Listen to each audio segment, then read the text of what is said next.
আসসালামু আলাইকুম দর্শক, স্বাগত জানাচ্ছি আরটিভির সন্ধ্যার সংবাদে। আপনাদের সঙ্গে রয়েছি আমি আফসানা সুরাইয়া এবং আমি ফারিয়া শারমিন। 3 দফা আন্দোলনের চতুর্থ দিন শেষে আগামীকাল যমুনা ঘেরাওয়ের হুঁশিয়ারি শাহবাগ ছাড়লেন এমপিওভুক্ত শিক্ষকরা।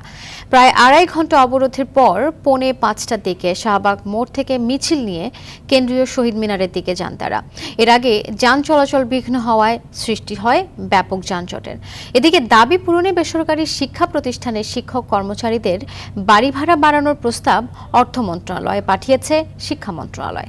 এ বিষয়ে আরও জানাচ্ছেন শাকিলা করিম। মূল বেতনের 20% বাড়ি ভাড়া সহ 3 দফা দাবিতে বেসরকারি শিক্ষা প্রতিষ্ঠানের এমপিওভুক্ত শিক্ষক কর্মচারীরা গত রোববার জাতীয় প্রেস ক্লাবের সামনে লাগাতার অবরোধ কর্মসূচি শুরু করেন। সারা দেশ থেকে আসা শিক্ষক কর্মচারী পরদিন সোমবার থেকে অবস্থান নেন কেন্দ্রীয় শহীদ মিনারে। দাবি মানা না হলে শাহবাগ ঘেরাওয়ের ঘোষণা দিয়ে মঙ্গলবারও সেখানে অবস্থান করেন। বুধবার সকাল থেকে শহীদ মিনার চত্বরে জড়ো হন প্রায় 50,000 শিক্ষক কর্মচারী। বেলা 1:45টায় শাহবাগ ব্লকেডের উদ্দেশ্যে পদযাত্রা শুরু করেন তারা। কিছুক্ষণের মধ্যেই স্লোগানে মুখর হয়ে ওঠে শাহবাগ চত্বর। সবাই দেওয়া হয় 1500, আমাদের দেওয়া হয় 500। ওই জায়গায় আমরা 1500 টাকা দাবি করতেছি, আর আমরা প্রজ্ঞাপন নেব, প্রজ্ঞাপন নিয়ে তারপরে আমরা বাড়ি ফিরব। সরকার বারবার আমাদের প্রতিশ্রুতি দিয়েও সেই প্রতিশ্রুতি রক্ষা করছে না। আমরা ইনশাল্লাহ দাবি আদায় করে ঘরে ফিরব। সরকার আমাদের সাথে যে তামাশা শুরু করছে, আমরা এই তামাশা থেকে মুক্তি চাই। সব মিলে আমাদের এগুলো সম্পূর্ণ যৌক্তিক দাবি। বিদেশ ভ্রমণ করেন শিক্ষার পলিসি জানার জন্য, কিন্তু আপনারা তখন সেখানে যে দেখেন না শিক্ষার কি অবস্থা। প্রজ্ঞাপন যদি না দেয় তাহলে আমরা এক দফাতে জাতীয়করণ চাই। এতে চরম ভোগান্তিতে পড়েন মোড়ের চারপাশে আটকে পড়া সাধারণ মানুষ। ওদিকে ঢাকা মেডিকেল এতগুলো গুরুত্বপূর্ণ জায়গা পয়েন্ট, আপনারা রাস্তা বন্ধ করে বসে রয়েছেন। 4 ঘন্টা ধরে বসে রয়েছি, এই অবস্থা কি সংসার চলবো না চালাইতে পারবো? যাত্রীরা তো এখন বাড়া ফেরত চাইতেছে, কি করব, এতক্ষণ বসে রয়েছে, এখন রাস্তা না ছাড়লে আমরা যাবো কিভাবে? রাস্তাগুলো চারিদিকে আমরা চলে যাই, তাদের দাবি তারা পূরণ করুক থাকে। শান্তিপূর্ণ কর্মসূচিতে বাধা দেয়নি পুলিশও।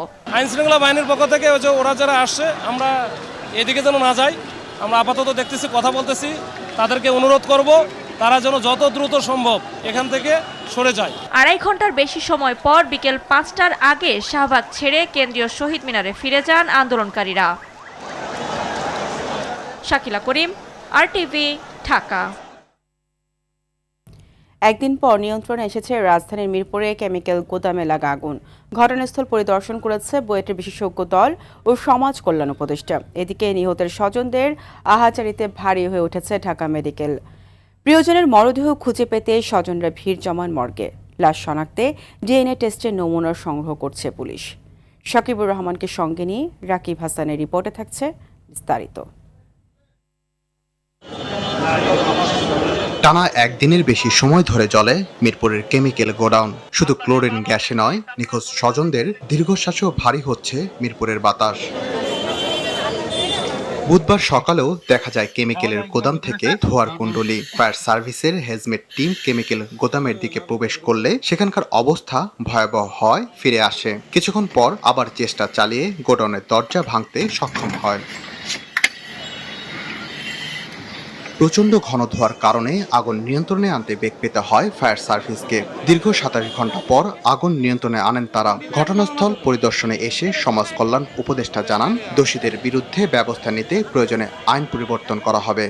আমাদের এই অরাজকতাটা নতুন নয়, এটা বহুদিনের বহু যুগের একটা অরাজকতা, এবং আমাদের ব্যবসায়ীরা দায়িত্বশীল আচরণ করেন না, এবং এই জায়গাটাতে তাদেরকে আইনের আওতায় আনতে হবে। যেখানে পলিসি দরকার, বাড়তি আইন দরকার, সেগুলো আমরা খতিয়ে দেখব। কেমিক্যালের যে গোডাউন, যেটা আলম ট্রেডার্স নামে পরিচিত, 1420 ঘটিকায় আমরা নিয়ন্ত্রণ ঘোষণা করেছি।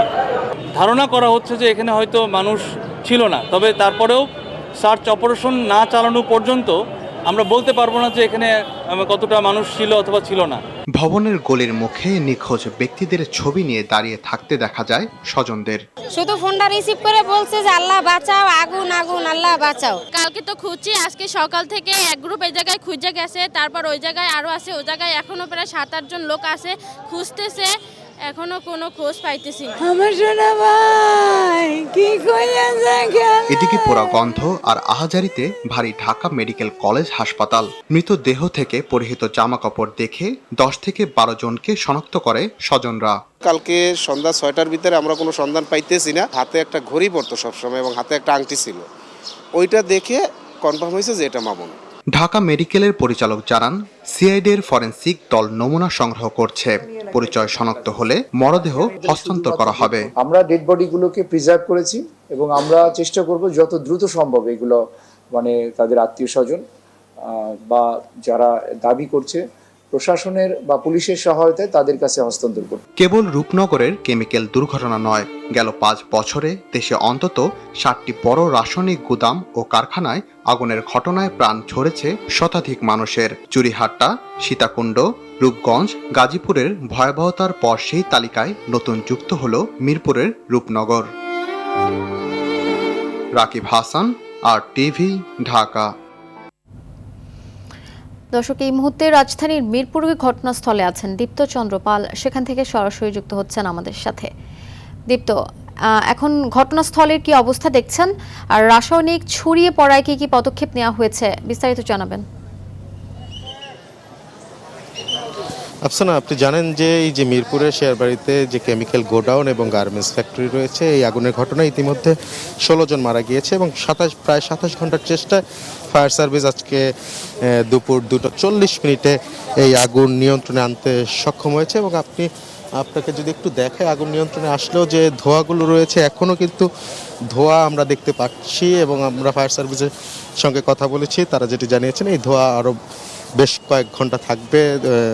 আসলে কতক্ষণ থাকবে তার কিন্তু কোনো সঠিক সময় কিন্তু জানাতে পারেনি।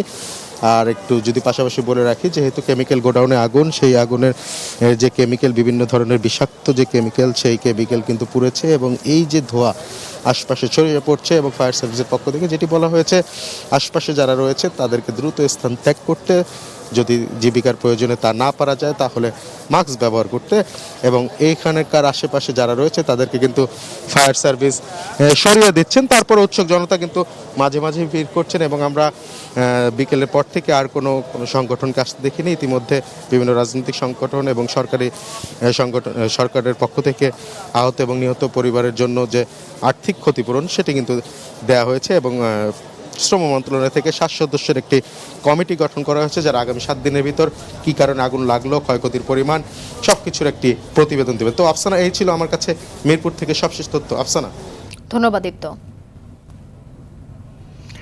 গণভোট আর পিআর ছাড়া নির্বাচন হবে না এমন দাবি করে একটি মহল নির্বাচন পণ্ড করতে চায় বলে অভিযোগ করেন বিএনপি মহাসচিব মির্জা ফখরুল ইসলাম আলমগীর। সকালে ঠাকুরগাঁও গোপালপুর স্কুল মাঠে এক মতবিনিময় সভায় তিনি এই অভিযোগ করেন। দেশবাসী নির্বাচনের ট্রেনে উঠে গেছে মন্তব্য করে নির্বাচন বিলম্বের চেষ্টা কোনোভাবেই সফল হবে না বলে জানান বিএনপি স্থায়ী কমিটির সদস্য ডক্টর AJM জাহিদ হোসেন। দিনাজপুরের বিরামপুরে এক কর্মী সভায় তিনি একথা জানান। খান আলামিনের রিপোর্টে বিস্তারিত। ঠাকুরগাঁও গোপালপুর স্কুল মাঠে দলীয় নেতাকর্মীদের সাথে মতবিনিময় সভায় যোগ দেন বিএনপি মহাসচিব মির্জা ফখরুল ইসলাম আলমগীর। এ সময় তিনি বলেন, দেশের জনগণ পিআর বোঝে না, পিআর নিয়ে তর্ক বিতর্ক সংসদে গিয়ে হবে। আরো বলেন, গণভোট আর পিআর ছাড়া নির্বাচন হবে না এমন দাবি নির্বাচন পণ্ড করারই ষড়যন্ত্র। উদ্দেশ্যটা ভালো না, নির্বাচনটাকে পণ্ড করতে চায়। এখন আর বিভাজন সৃষ্টি করবেন না, এখন আর বিভিন্ন রকম দাবি দাওয়া তুলে যে গণভোট হবে না হবে নি, পিআর হতে হবে, না হলে ভোট হবে না, এই পিআরটা বুঝেন। তারা বলেন না, আমার এখানে শিক্ষিত মা বোনেরও আছে, কেউ পিআর বুঝেন। দিনাজপুরের বিরামপুরে কর্মী সভায় যোগ দিয়ে বিএনপির স্থায়ী কমিটির সদস্য ডাক্তার AJM জাহিদ হোসেন বলেন, দেশের মানুষ নির্বাচনী ট্রেনে উঠে গেছে, নির্বাচন বিলম্বের চেষ্টা ব্যর্থ হবে। আপনাদের কার্যক্রমকে অবলোকন করছে, কোন অবস্থাতেই ভাববেন না যে মানুষ জেগে জেগে ঘুমাচ্ছে। জাতীয় প্রেস ক্লাবের সামনে এক প্রতিবাদ সভায় বিএনপির ভাইস চেয়ারম্যান শামসুজ্জামান দুদু জামায়াতের নায়েবে আমির সৈয়দ আব্দুল্লাহ মোহাম্মদ তাহের অন্তর্বর্তী সরকারকে ব্ল্যাকমেল করছে বলে মন্তব্য করেন। তারা সরকারের অভ্যন্তরীণ কিছু কথা উল্লেখ করে বলেছেন প্রয়োজনে তা ফাঁস করবে। এটি বড় মর্মান্তিক এবং নিঃসন্দেহে সরকারের জন্য শুভ কিছু বয়ে আনবে না। আর নয়াপল্টনে দলের কেন্দ্রীয় কার্যালয়ে বিএনপির সিনিয়র যুগ্ম মহাসচিব রুহুল কবির রিজভী বলেন, গণভোট ও জাতীয় নির্বাচন একসাথে না হলে জাতীয় নির্বাচন পিছিয়ে যাওয়ার শঙ্কা রয়েছে। অবান্তর কথা তারা বলছেন এবং বলে একটা বিভ্রান্তি তৈরি করছেন, অথবা তাদের অন্য কোনো মাস্টার প্ল্যান আছে কিনা আমি জানি না, থাকলেও থাকতে পারে যে নির্বাচন হওয়া না হওয়া নিয়ে আমাদের পরবর্তী গণতন্ত্রের অভিযাত্রার পথে আমাদের যেন কোনো বিঘ্ন না ঘটে। রাজনৈতিক দলগুলোর মধ্যে ঐকমত্য না হলে কালো ঘোড়া প্রবেশ করতে পারে বলে আশঙ্কা করেন রিজভী। কালো ঘোড়া প্রবেশ করতে পারে। খান আলামিন, RTV, ঢাকা। ভোটের সুরক্ষা নিশ্চিতে পিআর পদ্ধতি, জুলাই সনদ বাস্তবায়ন, গণভোট সহ 5 দফা দাবিতে মানববন্ধন সহ নানা কর্মসূচি পালন করেছে জামায়াতে ইসলামী বাংলাদেশ। কেন্দ্রীয় কর্মসূচির অংশ হিসেবে দেশের বিভিন্ন জেলায় এই কর্মসূচি পালন করেছে দলটি। এছাড়া যশোর, চুয়াডাঙ্গা ও মাগুরায় একই কর্মসূচি পালন করেছে ইসলামী আন্দোলন। বাংলাদেশ প্রতিনিধিদের পাঠানো তথ্যচিত্রে আরও জানাচ্ছেন আবরার মাহিন। ভোটের সুরক্ষা নিশ্চিতে পিআরের বিকল্প নেই বলে মন্তব্য করেছেন জামায়াতে ইসলামের কেন্দ্রীয় কর্মপরিষদ সদস্য ও বরিশাল মহানগর আমির অধ্যক্ষ জহিরুদ্দিন মোহাম্মদ বাবর। নগরীর অশ্বিনী কুমার হলের সামনের সড়কে অনুষ্ঠিত মানববন্ধনে তিনি এ মন্তব্য করেন।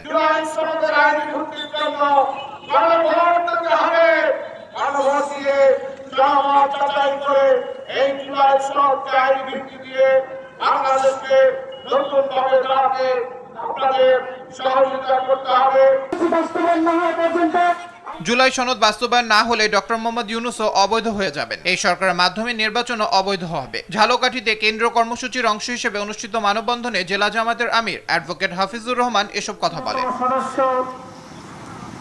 এছাড়া বাগেরহাট, হবিগঞ্জ, দিনাজপুর, ভোলা, ব্রাহ্মণবাড়িয়া, চাঁপাইনবাবগঞ্জ, চুয়াডাঙ্গা, কিশোরগঞ্জ, জয়পুরহাট, ঝিনাইদহ, নারায়ণগঞ্জ, নওগাঁ, নড়াইল, শেরপুরে মানববন্ধন ও বিক্ষোভ সমাবেশ করেছে জামায়াত ইসলামী।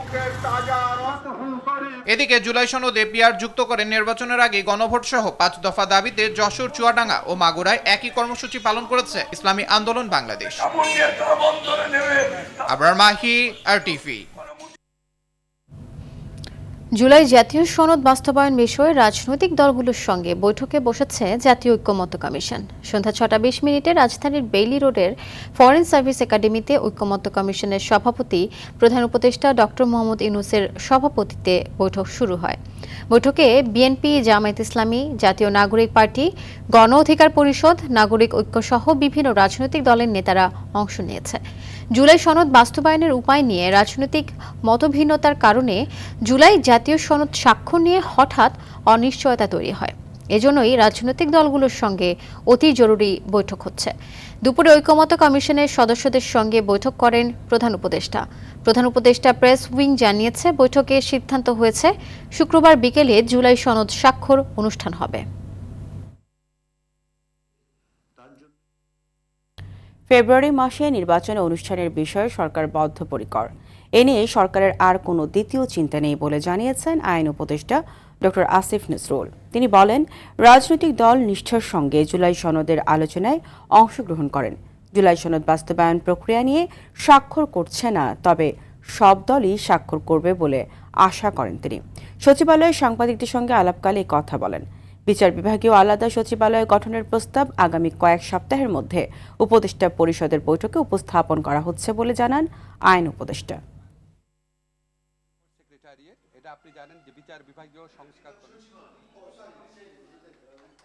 মূল মতভেদ তো বাস্তবায়ন পদ্ধতি নিয়ে, তো সেটা তো আর সাইন করা হচ্ছে না, সাইন করা হচ্ছে কন্টেন্ট, মানে জুলাই চার্টারে বিষয়বস্তু নিয়ে। তো সেখানে আমি আশা করি, আমি বিশ্বাস করি সবাই সাইন করবে। বিভিন্ন পক্ষ থেকে ইচ্ছা মতো যা মুখে আছে সমালোচনা করা হচ্ছে, হুমকি দেওয়া হচ্ছে, তো এর তো ভালো, এটা একটা গণতান্ত্রিক উত্তরণ বলা যায়। তবে যারা রাজনৈতিক দল আছেন ওনাদেরকে একটু বলে রাখি যে একই ধরনের কথাবার্তা আবার আপনাদের সম্পর্কে কেউ বললে সেটা শোনার মানসিকতাও কিন্তু আপনাদের থাকতে হবে।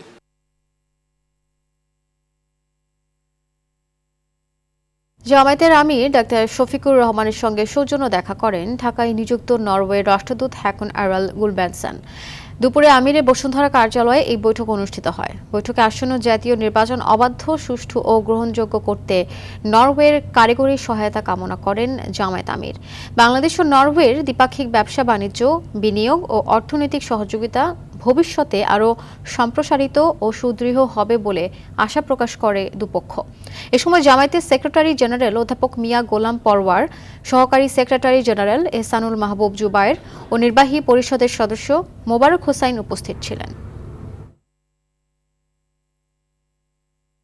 জুলাই আন্দোলনে ঢাকাসহ বিভিন্ন স্থানে 36 বার হেলিকপ্টার উড্ডয়ন করে র্যাব। বহন করে বিভিন্ন মারণাস্ত্র ছোড়ে গুলিও। আর ৫ আগস্ট আইজিপি মিশন নামে ফ্লাইট পরিচালনা করে পুলিশ কর্মকর্তাদের নেওয়া হয় সেনানিবাসে। শেখ হাসিনা মানবতাবিরোধী অপরাধের মামলায় চতুর্থ দিনে ট্রাইব্যুনালে এমন নথি উপস্থাপন করে প্রসিকিউশন। এদিকে ওবায়দুল কাদের সহ আওয়ামী লীগ সরকারের ৪৫ জন মন্ত্রী, এমপি, উপদেষ্টা ও বিচারপতির বিরুদ্ধে করা মামলার তদন্ত প্রতিবেদন জমা দিতে সময় বেঁধে দিয়েছে ট্রাইব্যুনাল। জিএম মাহমুদের রিপোর্টে থাকছে বিস্তারিত। জুলাই আগস্ট হত্যাকাণ্ডে মানবতাবিরোধী অপরাধের অভিযোগে ক্ষমতাচ্যুত প্রধানমন্ত্রী শেখ হাসিনার মামলায় চতুর্থ দিনের মতো যুক্তিতর্ক উপস্থাপন করা হয় বুধবার। সরাসরি সম্প্রচার করে বিটিভি। বিচারপতি গোলাম মর্তুজা মজুমদারের নেতৃত্বাধীন ট্রাইব্যুনাল ১-এ এদিনও রাষ্ট্রপক্ষে যুক্তি উপস্থাপন করেন চিফ প্রসিকিউটর তাজুল ইসলাম। যে র্যাবের হেলিকপ্টারগুলো অত্যন্ত নিচু দিয়ে ওড়ার কারণে এই ফ্লাইটগুলোতে যেসব অফিসার এবং সৈনিক যারা ফ্লাইটের মধ্যে ছিলেন তাদের প্রত্যেকের মোবাইল নাম্বার সংশ্লিষ্ট মোবাইল টাওয়ারগুলোতে রেকর্ডেড হয়ে যায়। ১ জুলাই থেকে টোটালি তথ্য আছে ৩৬টা ফ্লাইট। ৪ তারিখে ১ ঘন্টা ২৫ মিনিট, তারপরে ৮ তারিখে ১ ঘন্টা ১০ মিনিট, ৩০ মিনিট, তারপরে ১ ঘন্টা ১০ মিনিট, এইভাবে কোথায় কোথায় হয়েছে। পরে ব্রিফিং এ চিফ প্রসিকিউটর বলেন, শুধু দেশের আদালতে নয়, আন্তর্জাতিক আদালতেও শেখ হাসিনার অপরাধ প্রমাণের যথেষ্ট উপাত্ত উপস্থাপন করা হয়েছে। এই এভিডেন্স দিয়ে আন্তর্জাতিক কোনো আদালত হোক, বিশ্বের যে কোনো দেশের যে কোনো আদালতে তোলা হোক, অকাট্যভাবে এই অপরাধীদের, এই আসামিদের অপরাধ প্রমাণিত হবে।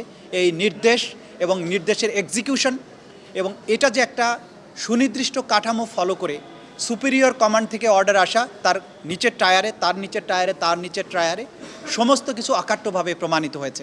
এদিন ট্রাইব্যুনাল ২-এ সাভারের আশুলিয়ায় ৬ লাশ পোড়ানো মামলায় ১১তম দিনের সাক্ষ্য গ্রহণ হয়। এছাড়া মানবতা বিরোধী অপরাধের মামলায় শেখ হাসিনা সরকারের সাবেক মন্ত্রী, এমপি সহ ৪৫ জনের বিরুদ্ধে দায়ের হওয়া মামলার তদন্ত প্রতিবেদন ৮ ডিসেম্বরের মধ্যে দাখিলের নির্দেশ দেয় ট্রাইব্যুনাল ১। সেই সঙ্গে চট্টগ্রামের ছাত্রদল নেতা ওয়াসিম সহ ৩ জনের হত্যা মামলায় চট্টগ্রাম ৬ আসনের সাবেক এমপি এবিএম ফজলে করিম চৌধুরী ও অন্য মামলায় চট্টগ্রামের সাবেক পুলিশ কমিশনার মোহাম্মদ সাইফুল ইসলামের বিরুদ্ধে প্রোডাকশন ওয়ারেন্টের আদেশ দেওয়া হয়। GM Mahmud, RTV, Dhaka. শান্তিপূর্ণভাবে শেষ হয়েছে চট্টগ্রাম বিশ্ববিদ্যালয় কেন্দ্রীয় ছাত্র সংসদ চাকসু ও হল সংসদ নির্বাচনের ভোট গ্রহণ। চলছে গণনা। সকাল থেকে উৎসবমুখর পরিবেশে ভোট দেন শিক্ষার্থীরা। ছাত্রদল সমর্থিত ভিপি প্রার্থী অমোচনীয় কালির কারণে ভোট নিয়ে শঙ্কা প্রকাশ করলেও ভোট সুষ্ঠু হলে মেনে নেওয়ার কথা জানান শিবির সমর্থিত প্রার্থী। সুষ্ঠুভাবে ভোট গ্রহণে মাঠে আছে আইনশৃঙ্খলা বাহিনীর ১০০০-এর বেশি সদস্য। চট্টগ্রাম থেকে সাইফুল মাহমুদ ও ইয়াসিন রানা সোহেলের তথ্যচিত্র জানাচ্ছেন নাদিরা সুলতানা। ৩৫ বছর পর আয়োজিত চাকসু, হল সংসদ ও সিনেট প্রতিনিধি নির্বাচন ঘিরে শুরু থেকে শান্তিপূর্ণ উৎসবমুখর পরিবেশ বিরাজ করে চট্টগ্রাম বিশ্ববিদ্যালয়ে। সকাল ৯টা থেকে বিশ্ববিদ্যালয়ের বিভিন্ন অনুষদে ভোট দেন শিক্ষার্থীরা, যা চলে বিকেল ৪টা পর্যন্ত। উৎসবমুখর একটা নির্বাচন হবে, আমি আশা করছি সবাই আসবে, কজ এতদিন পরে যেহেতু আমাদের চাকসু নির্বাচন হচ্ছে, আমরা খুবই এক্সাইটেড দেখার জন্য যে কি হয়। আমিও চাই নির্বাচন সুষ্ঠুভাবে হোক, আর সবাই প্রত্যাশা করতেছি আর কি। আমরা সবাই আশাবাদী যে সুষ্ঠু হবে এবং কোনো প্রকার ঝামেলা হবে না। প্রচারণা খুব ভালো লেগেছে, আশা করি সবাই ভোট দিতে আসবে এবং খুব সুষ্ঠুভাবে ভোট সম্পন্ন হবে। যেই প্রার্থী ডিজার্ভ করে এবং যাকে সবাই আমরা ভোট দিচ্ছি সেই যাতে জিতে। এদিকে ভোট দিতে এসে ছাত্রদল সমর্থিত ভিপি প্রার্থী অমোচনীয় কালি না দেয়া জাল ভোট নিয়ে শঙ্কা প্রকাশ করেন। আমরা নির্বাচন কমিশনারকে বারবার বলেছিলাম যেন এমন কালি দেওয়া হয় যাতে একজন ভোটার একাধিক ভোট প্রয়োগ করতে না পারে, কিন্তু আমি এই মাত্র ভোট দিয়ে বের হলাম, কিন্তু আমার হাতে কোনো কালি নেই। আর ভোট গ্রহণের ধীরগতির কথা বললেও সুষ্ঠু হলে মেনে নেওয়ার কথা জানান শিবির সমর্থিত প্রার্থী। আমরা কয়েকটি জায়গায় শুনেছি ভোটের গতি একটু ধীর গতি। ভোট সুন্দর, সুষ্ঠু এবং নিরপেক্ষ যদি ভোট হয়, আমরা ফলাফল মেনে নিয়ে যারাই বিজয়ী হবে আমরা তাদের সাথে কাঁধে কাঁধ মিলে কাজ করব ইনশাআল্লাহ। ভোট নিয়ে নিজেদের প্রত্যাশার কথা তুলে ধরেন অন্য প্রার্থীরাও। সুষ্ঠু নির্বাচনে আইন শৃঙ্খলা বাহিনীর ১০০০-এর বেশি সদস্য মোতায়েন রয়েছে। ভোট কেন্দ্রে সিসি ক্যামেরার পাশাপাশি এলইডি স্ক্রিনে সরাসরি পরিস্থিতি দেখতে পাচ্ছেন শিক্ষার্থীরা। সফলতার সাথে কোনো ধরনের গুজব এই নির্বাচন সংক্রান্ত করতে পারেনি। এই ইলেকশনে আমরা বিভিন্নভাবে আমাদের ফোর্স মোতায়েন করি। এই নির্বাচনে মোট ভোটার ২৭,৫১৬ জন। ১২টি প্যানেলে মোট ৯০৮ জন প্রার্থী প্রতিদ্বন্দ্বিতা করছেন। সর্বশেষ ১৯৯০ সালে চাকসু নির্বাচন অনুষ্ঠিত হয়। নাদিরা সুলতানা, আরটিভি। দর্শক, নির্বাচনের বিষয়ে জানাতে চট্টগ্রাম বিশ্ববিদ্যালয় থেকে সরাসরি যুক্ত হচ্ছেন সহকর্মী সাইফুল মাহমুদ। সাইফুল, কখন ফলাফল ঘোষণা হতে পারে জানতে পেরেছেন? জি ফারিয়া, আসলে যেমনটি বলেছেন, দীর্ঘ প্রতীক্ষার পর আসলে এখন ফলাফলের অপেক্ষায় আছে যারা প্রার্থী হয়েছেন তারা, এবং একই সাথে সারাদিন কিন্তু খুব সুষ্ঠু সুন্দরভাবে কিন্তু আসলে এই নির্বাচন সম্পন্ন হয়েছে। এখন কিন্তু আমরা আপনাদেরকে দেখানোর চেষ্টা করছি ভোট গণনা চলছে। আসলে এই মেশিনের মাধ্যমে ভোট গণনা হচ্ছে এবং এই মেশিনের মাধ্যমে 1 মিনিটে 180টি ভোট গণনা করা হচ্ছে, এবং সেই হিসেবে এখানে যে ভোট কাস্টিং হয়েছে 60% বেশি। এখানকার যিনি আইটি সেলের প্রধান তিনি আমাদেরকে জানিয়েছেন 7 থেকে 8 ঘন্টা সময় লাগতে পারে। সেই হিসাবে আগামীকাল বৃহস্পতিবার হয়তো ভোর 3টা 4টা কিংবা 5টার মধ্যে হয়তো ফলাফল দেওয়া যেতে পারে বলে তারা মনে করছেন। তবে ইতিমধ্যে প্রত্যেক প্রার্থী কিন্তু খুবই খুশি, এবং একই সাথে যারা সাধারণ শিক্ষার্থী রয়েছেন তারাও কিন্তু খুবই খুশি। তবে এখন ভোট গণনাতে প্রতিটি কেন্দ্রে আমি যে কেন্দ্রটিতে দাঁড়িয়ে আছি এটাতে বিজ্ঞান অনুষদ, এখানে আসলে ভোট ছিল 4058 এবং ভোট গ্রহণ করা হয়েছে 3099। দেখা যাচ্ছে যে অনেকে কিন্তু এখানে ভোট দিয়েছেন, এবং যারা ভোট দিয়েছেন তারা কিন্তু খুবই খুশি। এই মুহূর্তে কিন্তু আসলে ভোট গণনা চলছে। ভোট গণনাতে কিন্তু আসলে বেশি সময় নিচ্ছে না, যেহেতু এই মেশিনের মাধ্যমে ভোট গণনা করা হচ্ছে। এই মাত্র 1 মিনিটে কিন্তু 180টি ভোট গণনা করা হচ্ছে। সেই হিসেবে কিন্তু খুব দ্রুত সময়ের মধ্যে আসলে ভোট গণনা করা হবে বলে ধারণা করা হচ্ছে। তবে এর আগে আমরা নির্বাচন কমিশনের সাথে কথা বললাম। নির্বাচন কমিশনার আমাদেরকে বলল প্রথমে তারা কিন্তু হল সংসদের ফলাফল ঘোষণা করবেন, এরপরে তারা কেন্দ্রীয় সংসদের ফলাফল ঘোষণা করবেন। তবে এই মুহূর্তে কিন্তু সার্বিকভাবে সবকিছু ভালো আছে, এখনো পর্যন্ত সবকিছু ঠিকঠাক আছে। ফারিয়া, এই ছিল আমার কাছে ভোট গণনা নিয়ে সর্বশেষ তথ্য চাকসু থেকে। সাইফুল, আপনাকে ধন্যবাদ। নির্বাচনের সব প্রস্তুতির পাশাপাশি অবাধ ও নিরপেক্ষ ভোট গ্রহণে সবার সহযোগিতা চেয়েছেন রাজশাহী বিশ্ববিদ্যালয়ের রাকসু নির্বাচনের প্রধান নির্বাচন কমিশনার অধ্যাপক নজরুল ইসলাম। দুপুরে বিশ্ববিদ্যালয়ের সিনেট ভবনে নির্বাচনের সর্বশেষ পরিস্থিতি নিয়ে সংবাদ সম্মেলনে তিনি এই আহ্বান জানান। এদিকে নির্বাচনের সার্বিক নিরাপত্তা ও আইন শৃঙ্খলা পরিস্থিতি স্বাভাবিক রাখতে প্যারেড ব্রিফিং অনুষ্ঠিত হয়েছে। এই সময় মহানগর পুলিশ কমিশনার নির্বাচনের সর্বোচ্চ পেশাদারিত্বের সঙ্গে আইন শৃঙ্খলা রক্ষায় বাহিনীকে দায়িত্ব পালনের আহ্বান জানান। পাশাপাশি নির্বাচন সুষ্ঠু ও নিরপেক্ষ করতে পুলিশকে সজাগ থাকার পরামর্শ দেন তিনি। এদিকে নির্বাচন ঘিরে ক্যাম্পাসে চলাচল সীমিত করার পাশাপাশি নিরাপত্তা জোরদার করেছে প্রশাসন। 35 বছর পর আগামীকাল ভোট গ্রহণ অনুষ্ঠিত হবে। দর্শক, জুলাই জাতীয় সনদ বাস্তবায়ন বিষয়ে রাজনৈতিক দলগুলোর সঙ্গে বৈঠকে বসেছে জাতীয় ঐকমত্য কমিশন। আমরা বিটিভি সৌজন্যে সরাসরি চলে যাচ্ছি ফরেন সার্ভিস একাডেমিতে ঐকমত্য কমিশনের বৈঠকে। সেই বিষয়গুলো নোট অফ ডিসেন্ট দেওয়ার জন্য তো মাননীয় উপদেষ্টা আপনি ঐকমত্য কমিশনের সকল রাজনৈতিক দলের সাথে আলোচনা করেছেন। যদি এখানে কোনো নোট অফ ডিসেন্ট নাই দেওয়া হতো, কিছু কিছু বিষয় অনৈক্য নাই হতো, তাহলে জাতীয় ঐকমত্য কমিশন থেকে যে সমস্ত প্রস্তাব দেয়া হতো সবাই একমত হয়ে যেতাম, আর কোনো আলোচনার প্রয়োজন ছিল না। সমস্ত প্রস্তাবে যদি সবাই একমত হতো আপনাদের আমরা, তাহলে দীর্ঘ এই 12 মাস পর্যন্ত আমাদের এই চর্চার প্রয়োজন হতো না মাননীয় উপদেষ্টা।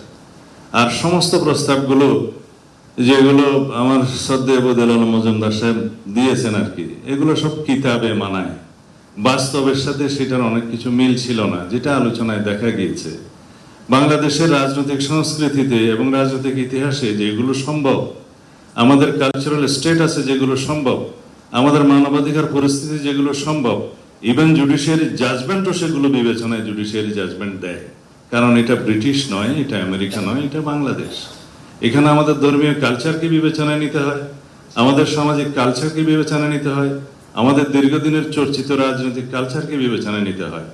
সেই জন্য আমরা গ্রাজুয়ালি একটা পর্যায়ে এমন অবস্থায় এসেছি যে আমরা সবাই এখানে আছি আপনার নেতৃত্বে। কেন আছি? যে এমন একটা অ্যাটমসফিয়ার আপনি ক্রিয়েট করতে পেরেছেন, গণ অভ্যুত্থানের মধ্য দিয়ে ছাত্র জনতা রক্ত দিয়ে এটা ক্রিয়েট করতে পেরেছে, যে আজকে সকল রাজনৈতিক দল একটা সৌহার্দ্যপূর্ণ পরিবেশে অম্লমধুর আলোচনা করে একটা সিদ্ধান্তে আসতে পারে। ঢাকার শিল্পাঞ্চল আশুলিয়ায় গর্ভবতী নারী শ্রমিক তাজমিনা খাতুনের মৃত্যুকে কেন্দ্র করে বিক্ষোভ করছেন গিল্ডেন গ্রুপের 3টি কারখানার শ্রমিকরা। পরিস্থিতি নিয়ন্ত্রণে রাখতে পুলিশ ও সেনাবাহিনী মোতায়েন করা হয়েছে কারখানা এলাকায়। প্রথমে শ্রমিকরা পলাশবাড়ি এলাকার গিল্ডেন অ্যাক্টিভ ওয়্যার কারখানার বিক্ষোভ শুরু করেন, পরে অন্য দুটি কারখানার শ্রমিকরাও বিক্ষোভে যোগ দেন। বিক্ষোভকারীদের অভিযোগ, গেল সোমবার কারখানার কাজ করার সময় অসুস্থ হয়ে যায় তাজমিনা। তখন তার ছুটি ও চিকিৎসায় সহায়তা করেনি কর্তৃপক্ষ। পরে ঢাকা মেডিকেলে চিকিৎসাধীন অবস্থায় মৃত্যু হয় তার। বাণিজ্যিক রাজধানী চট্টগ্রামে কমেছে বিনিয়োগ ও কর্মসংস্থান। কার্যাদেশ না থাকায় বন্ধ হয়ে গেছে অনেক পোশাক, ওষুধ কারখানা। পুঁজি ঘাটতিতে ব্যবসা গুটিয়ে নিয়েছেন উদ্যোক্তারা। এই বিভাগে বেকার সংখ্যা 5,84,000। শিক্ষার মান নিয়ে প্রশ্ন থাকায় উচ্চশিক্ষা থাকলেও কাজ পাওয়ার নিশ্চয়তা পাচ্ছেন না অনেকেই। চট্টগ্রাম থেকে ইমু খানের ছবিতে স্টাফ রিপোর্টার সাইফুল মাহমুদের রিপোর্টে বিস্তারিত জানাচ্ছেন নাদিরা সুলতানা। এক দশক আগেও চট্টগ্রামে পোশাক খাতে শ্রমিক ছিল প্রায় 19 লাখ। এখন সেই সংখ্যা কমে দাঁড়িয়েছে 9 লাখে। চট্টগ্রাম শিল্প পুলিশ 3-এর পরিসংখ্যানে মোট 580টি পোশাক কারখানার মধ্যে চালু আছে 528টি। গত এক বছরে কার্যাদেশ না থাকায় বন্ধ হয়ে গেছে 52টির বেশি কারখানা। এছাড়া গত 3 দশকে 30টির বেশি ঔষধ কারখানা বন্ধ হয়ে চালু আছে মাত্র 8 থেকে 10টি। এতে চাকরি হারিয়েছেন 4,000-এর বেশি শ্রমিক। আমরা যে একটার পর একটা ডিগ্রি নিচ্ছি, কিন্তু সে অনুযায়ী আমাদের কর্মসংস্থান হচ্ছে না। বর্তমানে বিসিএস নিয়ে যেটা শুরু হয়েছে, এটা আসলে মানে একটা রেজাল্ট দিতে 3-4 বছর লেগে যাচ্ছে। মানুষ কোথায় যাবে? মাছ রফতানিতে স্থানীয় ব্যবসায়ীদের আধিপত্য থাকলেও 2 দশকে ব্যবসা গুটিয়ে নিয়েছেন অর্ধেকের বেশি। গত এক দশকে অন্তত 1,000 জুতার কারখানা বন্ধ হয়ে গেছে। কাঙ্ক্ষিত ঋণের অভাবে অনেক উদ্যোক্তা ছেড়েছেন ব্যবসা। আমাদের বিশ্ববিদ্যালয় বা স্কুল কলেজে শিক্ষাগুলো হয়, এগুলোতে হচ্ছে কর্মমুখী শিক্ষার অভাব। বছরের পর বছর সেম প্রিপারেশন নিতে থাকি বিসিএস, সরকারি চাকরি, কিন্তু আমরা চাইলে আমরা প্রাইভেট সেক্টরগুলোতে যেতে পারি। আর আগের চেয়ে কমেছে বিনিয়োগ প্রস্তাবও। অনেক ইন্ডাস্ট্রি হওয়ার কথা ছিল, কিন্তু এখনো পর্যন্ত একটা ইন্ডাস্ট্রি ওখানে করার মতো উপযুক্ত নয়। ল্যান্ড ডিমার্কেশনটা করা হয় নাই। মূলত যতক্ষণ না পর্যন্ত নতুন ইন্ডাস্ট্রি হবে না, ততক্ষণ পর্যন্ত কর্মসংস্থানকে আপনি এগিয়ে নিতে পারবেন না। জেলায় প্রায় 6 লাখ যুবক বেকার বলে জানান এই শিক্ষাবিদ। কর্মমুখী শিক্ষার কথা বারবারই আমাদের বলা হচ্ছে, পুঁথিগত জায়গায় বলা আছে, বাট সেই কাজটা আমরা করি না। তো সেই জন্য এই দায়িত্বটা নিতে হবে সরকারকে, বিশ্ববিদ্যালয়গুলোকে, শিক্ষা প্রতিষ্ঠানগুলোকে, শিক্ষা ব্যবস্থাকে, অ্যাজ ওয়েল অ্যাজ যে শিক্ষিত হচ্ছে তাকে। গত 5 বছরে চট্টগ্রামে প্রবাসীদের মধ্যে স্থায়ীভাবে দেশে ফিরেছেন 36.36%। এভাবে চলতে থাকলে বেকারের সংখ্যা আরও বাড়তে পারে বলে মনে করছেন অনেকেই। Nadira Sultana, RTV।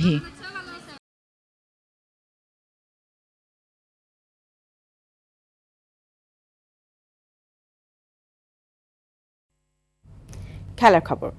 ITF junior world tennis ট্যুরের সেমিফাইনালে উঠেছে বাংলাদেশের তরুণ জারিফ আবরার। টানটান উত্তেজনাপূর্ণ কোয়ার্টার ফাইনালে টুর্নামেন্টের দ্বিতীয় বাছাই ভারতের সৌনাক চ্যাটার্জিকে 2-1 সেটে হারায় জারিফ। রমনা জাতীয় টেনিস কমপ্লেক্সে প্রায় 3.25 ঘন্টার এক রোমাঞ্চকর লড়াই শেষে জয় হয় জারিফের। সেমিফাইনালেও ভালো খেলার পাশাপাশি চ্যাম্পিয়ন হওয়ার ব্যাপারেও দারুণ আত্মবিশ্বাসী জারিফ। খুবই ভালো ম্যাচ ছিল। একটু অফ ছিলাম আজকে, একটু ডাউন ছিলাম, বাট আলহামদুলিল্লাহ আমি কাভার করে ফেলছি। ফার্স্ট সেটে যেটা হয়েছিল যে ও মোমেন্টাম পেয়েছিল, একটা সুন্দর মোমেন্টাম পেয়েছিল। ওই সেকেন্ড সেটে যেটা প্রবলেম হচ্ছিল, ও পাওয়ার হিটিং করছিল, but he was tired. And third সেটে যে ভালো খেলছে, বাট হারলাম। আলহামদুলিল্লাহ আমি কনফিডেন্ট এনাফ, ইনশাল্লাহ চ্যাম্পিয়ন হব। দর্শক, সন্ধ্যার সংবাদ এ পর্যন্তই। রাতের সংবাদ 11:15টায় দেখার আমন্ত্রণ রইল। ধন্যবাদ সবাইকে। ধন্যবাদ।